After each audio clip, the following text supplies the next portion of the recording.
This was supposed to be a brief, 5-minute video wherein I briefly argue how Conjuration is the worst combat-attuned NAND category. I was going to do so by giving you a couple of solid reasons for why Conjuration and Manipulation are a bit scuffed combat-wise, give you a few more as to why Manipulation's the better of the two, and that was supposed to be the end of that. As you can see, this is not a 5-minute video, and I'll tell you right here and now that 2000 plus words later, I still have no idea which one to go with. Since I'm kinda stuck between a rock and a rock, I've decided to do things a bit differently this time around. Please allow me to briefly introduce the topic of the video proper, and then propose an idea about how I'd like us to tackle this. First of all, let's get the top half of the diagram out of the way. Emission, transmutation, and enhancement are solid contenders for the best combat-attuned NAND category, so we're not considering them at all. Specialization is the odd one out, the joker or wild card of the NAND categories, and I initially didn't even want to include it. But in order to give a comprehensive analysis and later rating, I'll begrudgingly be taking it into account after all. The reason I say begrudgingly is that, simply put, we don't really know for sure how it functions. As in, we can't be certain whether or not the standard category proficiency distribution is even applicable to specialists. How many specialists awaken rather than develop their Hatsu? Do specialists even properly use the other categories, or does everything they do simply fall under the umbrella of specialization, and so on? All these unknowns make it so I don't think I can place it either near the top or the bottom. As such, specialization is occupying that buffer zone between the three aforementioned top-side categories and the two competing for the much coveted title of the worst combat-attuned NAND category. Those two, of course, being none other than Manipulation and Conjuration. As I said, I initially went into this video with the preconceived idea of anointing Conjuration, as in general terms, the worst combat-oriented category. But as I started thinking about the respective pros and cons of Conjuration as opposed to Manipulation, it soon became clear that the answer is nowhere close to being as obvious as I had thought. So much so that I've still not fully decided which one to go with. That's when I had the following idea. If you've been subbed for a while, you'll know that I'm pretty active in the comments and in general treat this channel as a glorified discussion board. So why not use this to my advantage? First, I'm going to give you my detailed analysis of the pros and cons of the two categories. Then I leave the floor open to you to make your arguments and give your thoughts as to whether Manipulation or Conjuration should be at the bottom. I let the video simmer for about a month or so and then make a video ranking the combat capability of all 6 categories. Sound good? Good. Let's get into it.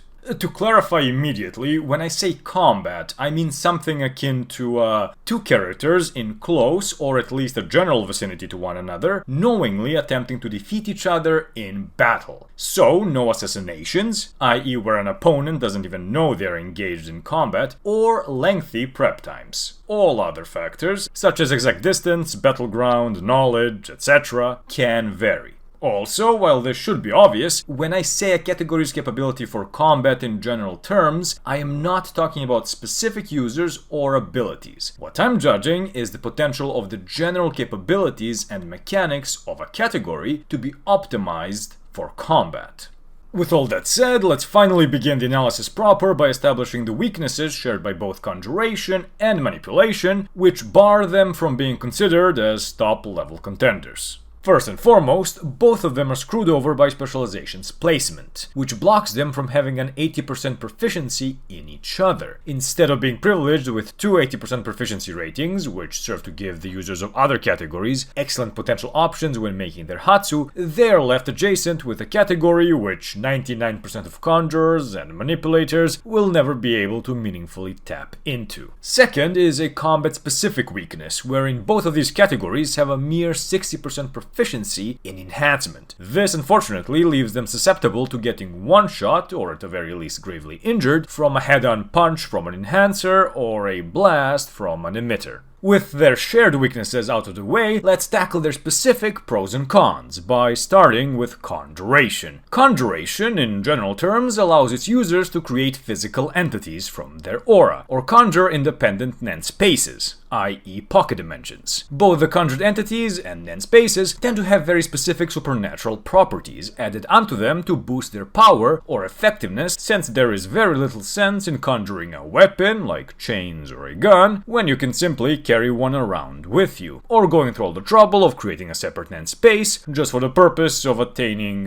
favorable terrain. Instead, conjured entities or spaces will always come with specific limitations, rules, or pledges meant to boost the user's abilities in a specific direction, or force the opponent to play to the conjurer's strengths. For example, while Shizuku's Blinky is able to suck in an infinite amount of objects, this property is limited in the sense that these objects cannot be alive or created via Nen. Furthermore, she can only expel from Blinky what it sucked in last, with not even Shizuku being aware of what happens to everything else. As another example, the randomness factor of Kite's crazy slots, paired with the additional condition that he must use the randomized weapon before dematerializing it, is an example of a conjurer explicitly limiting themselves for the purposes of boosting their combat prowess. Limitations are also made more powerful with pledges, such as Kurapika's pledge to die should he ever use Chain Jail on anyone that's not a Phantom Troop member. Finally, Chitu's own Hatsu, wherein he forces his opponent into what is essentially a game of tag, is an example of a potentially combat-oriented use of a conjured Nen space. Here's the issue, though. The reason why so many conjuration abilities utilize specific limitations or pledges is because they have to. Without them, conjurers end up creating mundane objects or weapons. Don't get me wrong, they can be of a superb quality depending on the conjurer's skill level, but they will be mundane in the sense that they will not be supernatural in any way. On the other hand, an emitter, for example,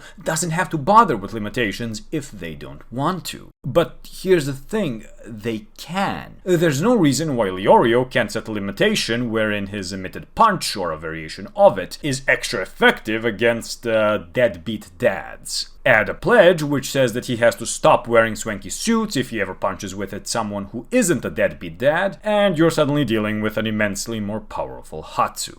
What Conjuration did have going for it for the longest time is that it kind of behaved like discount specialization. The added effects one can attach to their conjured Hatsu is pretty damn broad. Anything from totally barring people from inflicting damage upon one another, conjuring Nen beasts capable of nullifying another's Hatsu, turning objects into what are seemingly living creatures, which somehow nonetheless still retain the properties of those objects, or even transferring one's memories or perhaps even soul to another body post-mortem. You certainly have options as a conjurer when creating a Hatsu, probably more than any other category. Arguably even specialization, since at least some specialists seem to awaken rather than develop their Hatsu. The reason I'm saying Conjuration had this discount specialization thing going for it is that, and be sure to take a shot if you've heard this one before, for better or worse, Togashi has recently very much expanded on the limits of the 5 regular categories. To the point that this guy's ability is to intercept, acquire, and most likely use the abilities of others. And he's a manipulator. That's as good of a segue as any. Let's switch gears and talk about manipulation for a bit, shall we? As a baseline, manipulation allows its users to control objects, people, or Nen constructs. Manipulation is able to accomplish what it does in various creative ways, and Togashi has been having a lot of fun frying our brains, in a good way, by introducing a number of different mind control subtypes, i.e. soliciting, coercive, pseudo-coercive, and diffusive induction types. Has Togashi been reading up on law, logic, or physics? I can't tell. In any case, the primary mind-controlling subtype we've seen in the series, and the one that's arguably the only one that can be properly used in outright combat, is the coercive type, i.e. the subtype of manipulation Hatsu which forcefully and completely takes control of a target once the conditions to do so are met. The conditions surprisingly don't have to be overly complex, and are often as simple as hitting someone with a single specific attack, which can entail anything from a pointy antenna in your nape, needles in your everything, or a tongue down your throat. This potential for a universal one-hit win is precisely where manipulators draw their street cred from. This to the point where it was outright stated that balls-to-the-wall brawlers like Uvogin would be especially vulnerable to these kinds of attacks. While this potential to end a fight at a moment's notice is the definitive reason behind behind the category's infamy, apart from controlling people, manipulators can also control animals, objects, or aura constructs, as mentioned, all of which can, much to Knuckles' indignation, be used in combat. Advanced application of manipulation was recently shown to be capable of things such as very specific memory alteration, forced aura node opening, and, in case of our good friend Shikaku, Hatsu acquisition.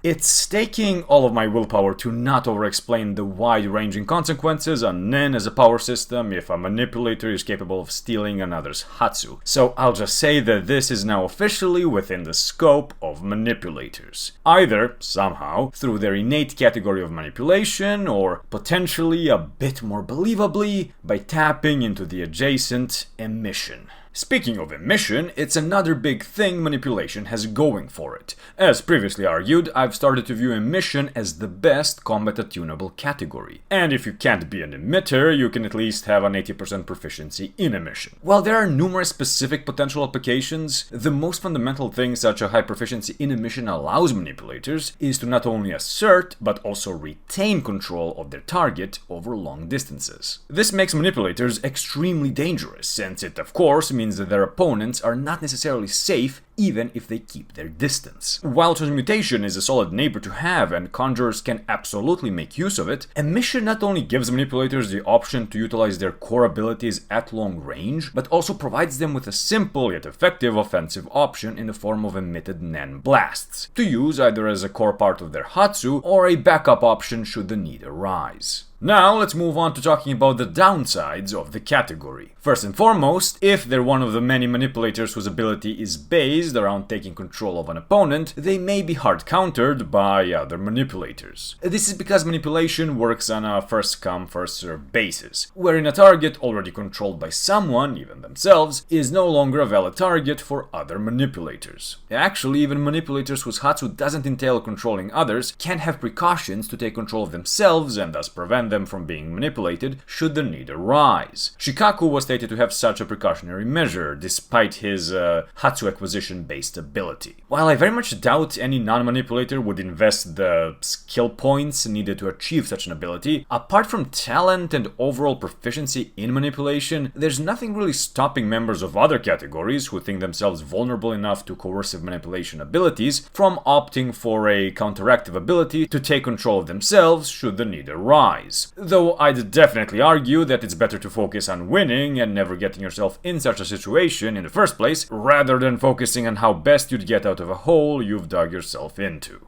Another downside of manipulation is that its users often need to add specific restrictions to their abilities to make them viable in the first place. While conjurers will often add restrictions or pledges to make their abilities more potent, a lot of manipulators need restrictions of varying severity just to make their abilities possible in the first place. These restrictions can potentially make manipulators predictable and easily counterable. For example, many manipulators are tool or medium reliant, such as Moral, whose ability to transmute his aura into smoke is completely nullified if his pipe is taken away from him. Another example of such restrictions are both Illumi and Shalnark, who need to pierce their opponents with specific needles in order to take control of them. Apart from being tool-reliant, coercive manipulators can also be very specific in other ways. Baze has to kiss her target, who may or may not have to be a man, in order to exert control. These restrictions make it so that an experienced or clever opponent may be able to make an educated guess as to the nature and conditions of a manipulator's Hatsu. For example, this is precisely what Poof did while fighting Moral. It's really not too difficult to deduce that the giant pipe he's carrying around isn't just to add immaculate style points. If an opponent realizes a manipulator is trying to take control of him, before he successfully fulfills the conditions to do so, or even worse, realizes what some of those conditions might be, unless the manipulator significantly outclasses the opponent in terms of physical capability or general Nen mastery, they're in for a world of hurt. Unless they have a solid backup option, like for example, Shal's Super Saiyan mode. The final potential weakness of manipulation is its reliance on setup.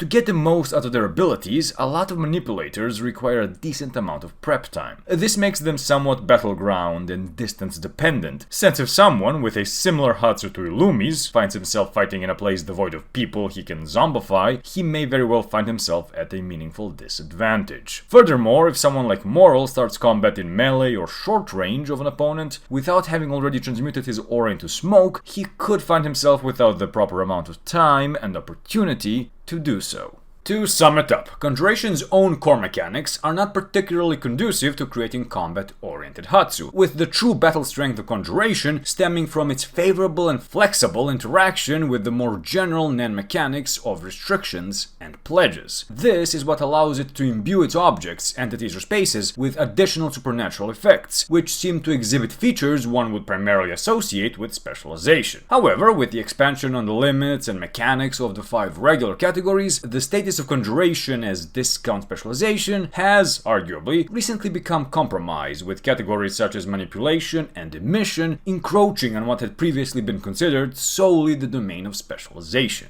Nonetheless, Heinrich's Biohazard, a Hatsu which can absolutely hold its own in an end fight, serves as potential evidence that we've not yet seen the full repertoire of Conjuration's innate mechanics, and thus have yet to see its full capacity for combat optimization. On the other hand, Manipulation is intuitively much more combat attunable, owing to its core mechanic to take control of and manipulate objects, NAN constructs, or people, with its extraordinarily dangerous potential to take control of an opponent at a moment's notice as the primary source of its infamy. Furthermore, its immediate proximity to Emission means that even those opponents who prefer to keep their distance are not necessarily safe from its wrath. However, Manipulation also has quite a few specific weaknesses and limitations innate to its mechanics. Manipulation works on a first-come, first-served basis, which makes it open to being countered. Moreover, instead of being empowered via limitations, many manipulation-based abilities require limitations in order to be created in the first place. These limitations most commonly manifest as Hatsu which are entirely medium dependent and or overly reliant on setup.